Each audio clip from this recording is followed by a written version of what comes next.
Hey, hey, hey, I am live. It's Constance Carter, and it's Ask Constance Live. So hopefully you've been tuning in over the last several weeks. My goal is really to just help you to figure out how you can expand your net worth. It's all about the expansion of your net worth, growing your money and not blowing your money, and building wealth, creating a legacy for your family. That's it. Last week I talked to you about living trust. So if you die and your property or your home is not in a trust and it's in, you have it in a will, it will go to probate and wills will be contested. But today, because it's tax season, woohoo! I wanted to talk to you about how to really really grow your tax money.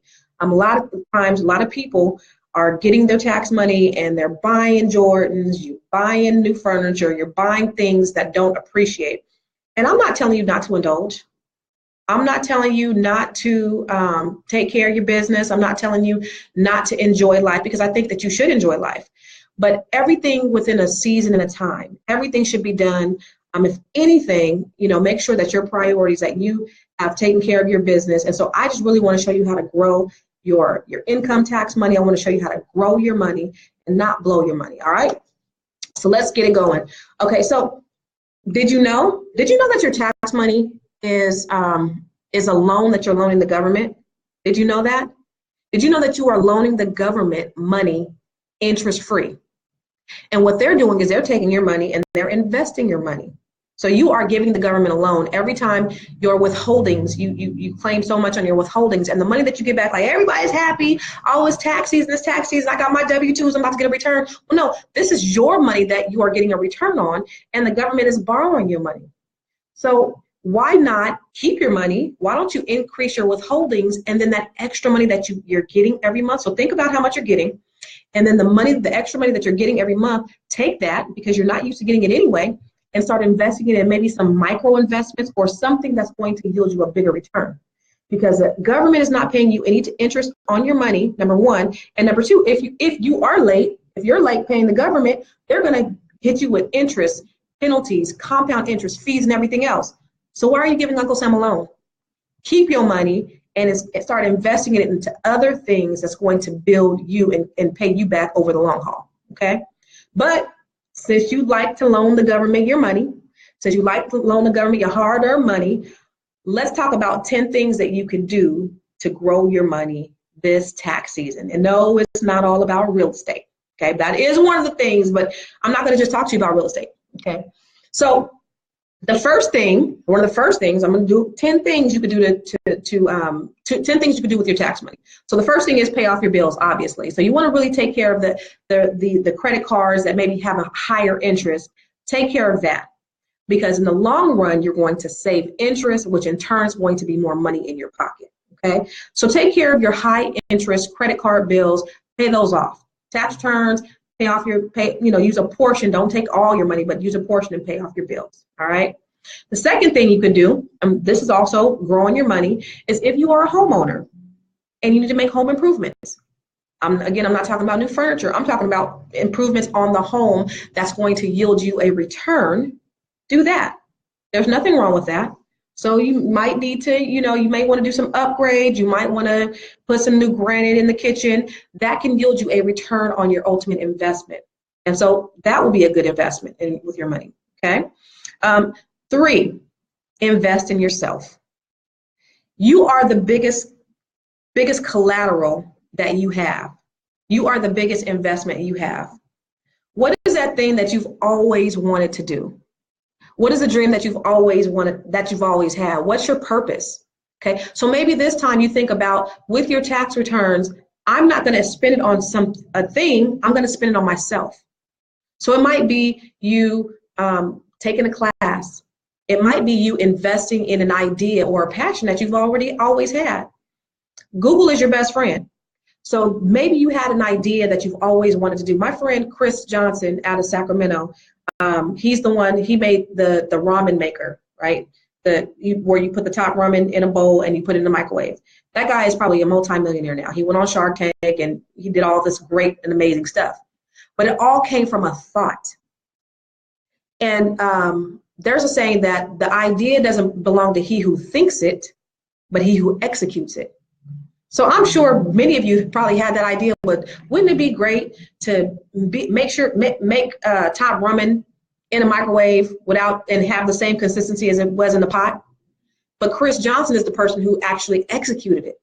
So there's so many things and so many ideas that we have. Like I had this idea a few years ago, and it was way before they started having these online appointments, because I hated calling to make appointments to my hairdresser. I hated calling to make appointments to do my toes done. So I was like, this was way before. And I was like, wouldn't it be great if I could create an app that allowed me to set appointments online where I didn't have to call? Guess what? My hairdresser has an appointment where I can make appointments online and I ain't got to call. That could have been my idea, right? So always think of ideas and start investing your money into yourself. You are your best human capital, okay? So think about that thing you've always wanted to do. And your tax return may not be enough, because on average, people are getting back $3,000 for you on taxes. So that might be something. Hey, Nicole, that might be something that you want to do. Invest in yourself for the first time. We do everything for everybody else. But what's that dream that you've always had? Invest in yourself. The fourth thing is buy shares of stock. I have this thing is I say, don't wear something that you don't own, okay? So if you are wearing Nike, if you are wearing, if you're using whatever, you have an HP laptop, I got an HP laptop, I shop at whatever stores, why don't you buy stock in the things that you wear? That way, not only are you wearing things, but you're owning things. And again, this is a Google thing. See, I just want to open your minds to the possibilities. Google, you can go out there and Google, and you could probably make $1 million on Googling.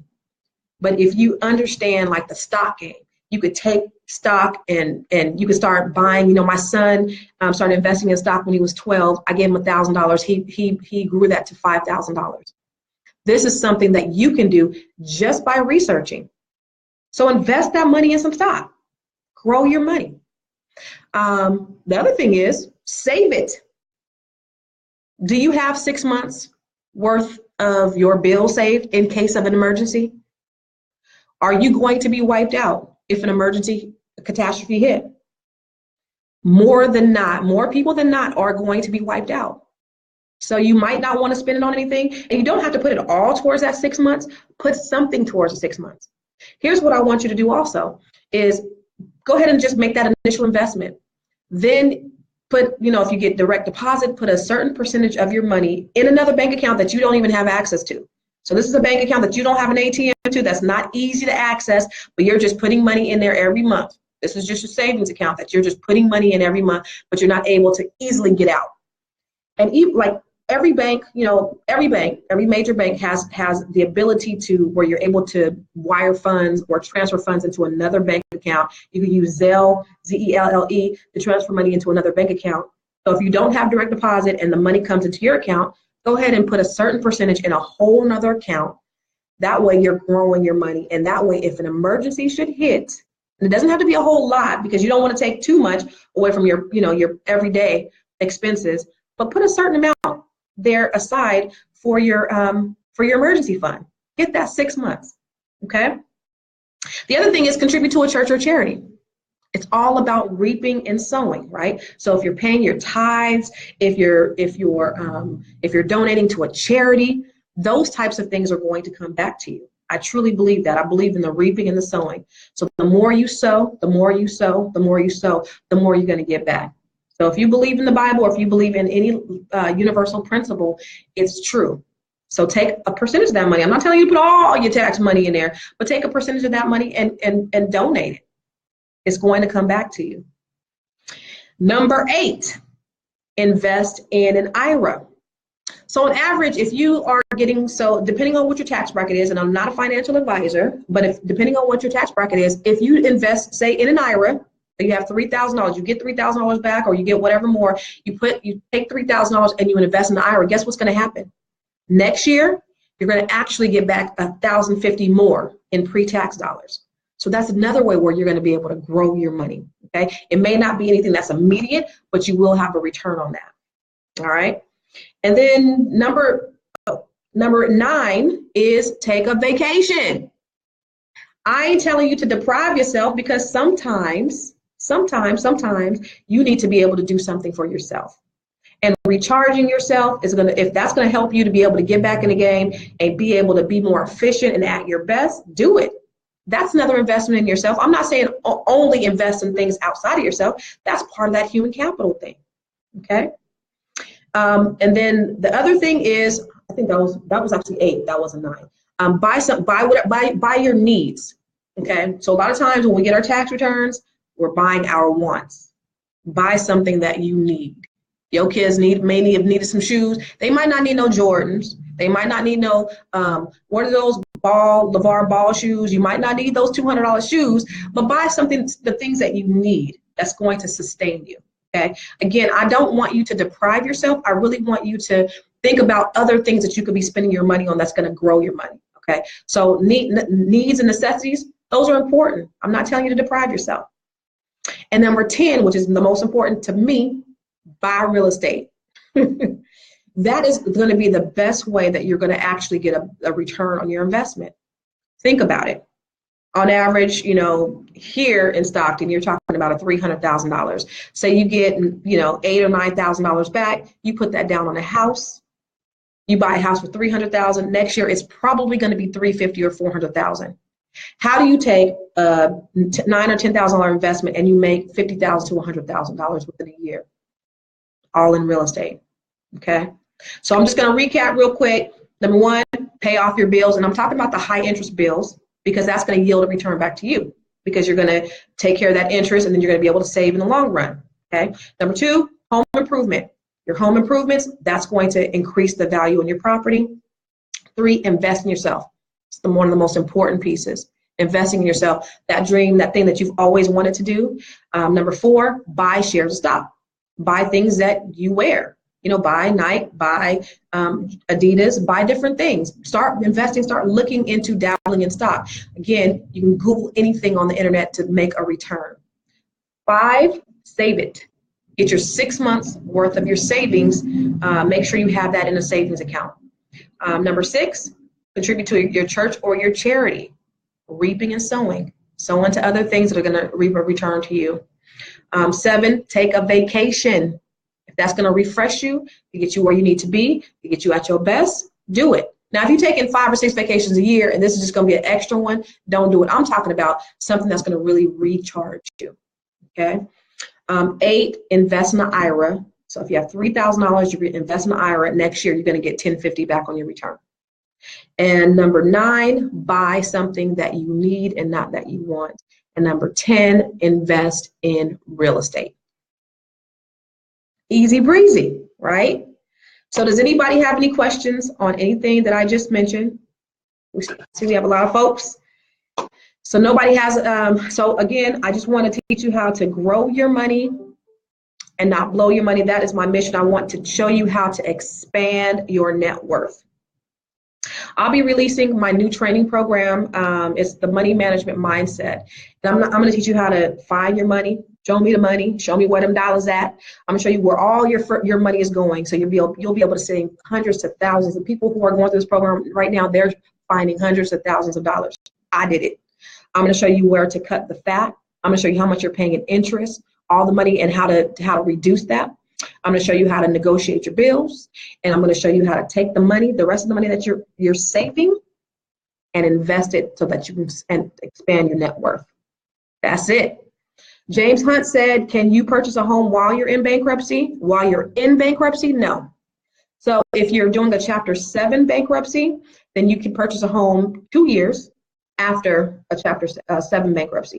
If you do a Chapter 13 bankruptcy, it'd have to be 2 years after the Chapter 13 bankruptcy has been completed. So typically, a Chapter 13 will take 3 to 5 years to complete, right? So if you're in a Chapter 13, you need to wait until that's been discharged, and then it'll be another 2 years.